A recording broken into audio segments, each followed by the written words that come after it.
Kaixo, eta ongi etorri hirugarren ikasunitate honetara.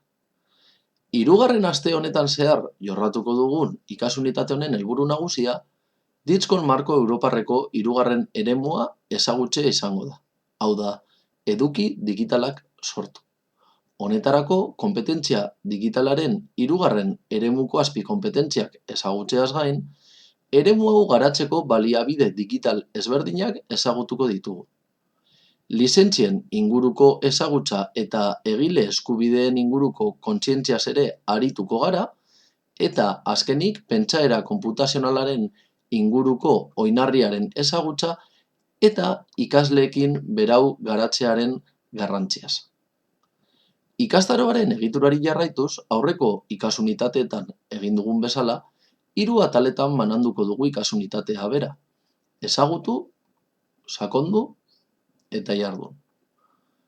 Ezagutu atalean, Ditskon marko europarreko hirugarren eremuko azpikonpetentziak hurbilagotik ezagutzeaz gain, eduki digitala sortzeko baliabide ezberdinak eta hauek sortu zein berrerabiltzerakoan dauden lizentzia aukeren eta eskubideen kontzientziaren inguruko ezagutzaz arituko gara.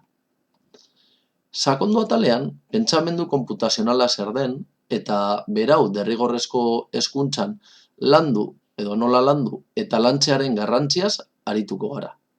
Horretarako, kode.org irabazi asmorik gabeko erakundearen webgunea ezagutuko dugu eta baita informatika sortzaileen gida ere, Scratch programazio lengoaian oinarritutakoa. Jardun atalean, guri dagokigu ariketak praktikoak egitea. Alde batetik, autoebaluazio galdetegia egingo dugu, bestetik ikas ebidentzia lan bezala ikasitakoa gelaratzea eskatuko dizuegu, eta ikaskuntza partekatzea Kademuk Traolaren bitartez.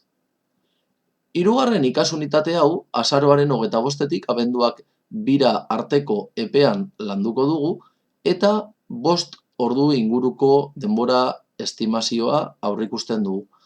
Aurrekoetan bezala, denbora estimazio hau norberaren beharren eta sakontzeko aukeren arabera aldakorra izan daiteke. Beraz, animo eta ekin eduki digitalak sortu ikasunitateari.